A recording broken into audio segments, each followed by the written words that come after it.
Exams हैं, तो ये 3 से 4 बातें मैं आपको बताने जा रहा हूँ, इनको विशेष तौर पर ध्यान रखना है। अगर आपको क्वेश्चन पेपर में कोई क्वेश्चंस नहीं भी बन रहा है, तो आप इन स्टेप्स को, इन बातों को ध्यान रखकर डेफिनेटली कुछ ना कुछ नंबर तो ले ही आओगे। पहली चीज देखिए, स्टेप मार्किंग, इसके बारे में आपने सुना होगा। जैसे फिजिक्स हुआ, मैथ्स हुआ, अकाउंटिंग हुआ, या कोई भी न्यूमेरिकल वाला सब्जेक्ट्स का कोई आपको क्वेश्चन सामने आता है, तो अगर आपसे वो नहीं बन रहा है, आपको पता है कि इसका आंसर तो ना फाइनली रॉन्ग जाने वाला है, तो भी आपको फॉर्मूला लिख दीजिए, ठीक है ना, उसकी गिवन वैल्यूज लिख दीजिए और फॉर्मूला में उन वैल्यूज को पुट करने के बाद थोड़ा सा आगे आप स्टेप बाय स्टेप आगे बढ़ाने की कोशिश कीजिए।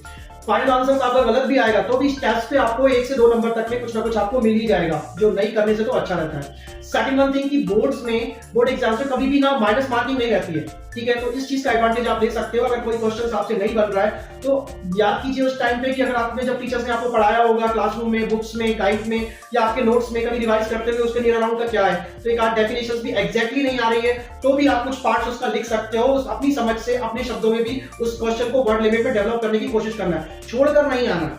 क्लियर है? आपको लिखने की कोशिश करना है। थर्ड चीज आपको याद रखना है कि अगर मान के चलिए थ्योरी नहीं आ रही है किसी क्वेश्चन की, राइट, तो उस थ्योरी के लिए आप डायग्राम बना सकते हो, ठीक है, फ्लो चार्ट वगैरह बना सकते हो और उनको अच्छे से लेबल कर सकते हो और उसी को एक्सप्लेन करने की कोशिश कर दो, उनको जस्टिफाई कर दो, थोड़ा सा नीचे थोड़ा सा एलिब्रेट कर सकते हो, तो इससे आपको कुछ ना कुछ मार्क्स तो मिल ही जाएंगे। लेकिन कभी आंसर शीट आपकी ब्लैंक किसी भी कंडीशन में छोड़कर नहीं आना है। कोई क्वेश्चन अगर आपने अटेंड नहीं किया ना, तब तो डेफिनेटली आपके नंबर उसमें मिलेंगे ही नहीं।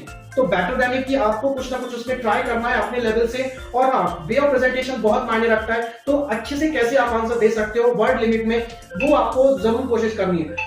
फोर्थ नंबर पे जो आपको अच्छे से बन रहा है उस सेक्शन के क्वेश्चंस ना पहले कर लेना है आपको, और टाइम बचा के चलना है। लास्ट में उन क्वेश्चंस को अटेंड करना है जो आपसे नहीं बनते हैं, और फिर उनको मैंने जो आपको तरीका बताया इस तरीके से आप आगे उनको बढ़ा सकते हो। ओके, और ध्यान रखने वाली बात है कि आपका कम समय है तो ओके, लेकिन फिर भी एक बार अपना टेक्स्ट बुक्स को ध्यान से पढ़ लीजिए, ऊपर से ही पढ़ लीजिए, टॉपिक वाइज पढ़ लीजिए थोड़ा सा, है ना, और पैराग्राफ वाइज पढ़ लीजिए। उनमें दिए हुए जो डायग्राम्स वगैरह रहते हैं, फ्लो चार्ट्स वगैरह रहते हैं, स्टेप्स या पॉइंट्स जो इंपॉर्टेंट आपको लग रहा है उनको जरूर पढ़ लीजिए। हो सकता है कोई क्वेश्चन आपका उन्हीं में से आ जाए जो कि आपकी प्रिपरेशंस में नहीं था, अभी आपकी तैयारी में नहीं था, आपका अनएक्सपेक्टेड है, तो भी आप उसके बारे में कुछ ना कुछ तो लिख पाएंगे। ठीक है, थोड़ा सा कुछ रिकॉल कर लिया, थोड़ा सा टेक्स्ट बुक से, थोड़ा सा जब आपने टीचर से पढ़ाया होगा उस टाइम से, तो ये सब का कॉम्बिनेशन बनाकर आप एक अच्छा आंसर वहां पर डेवलप कर पाएंगे।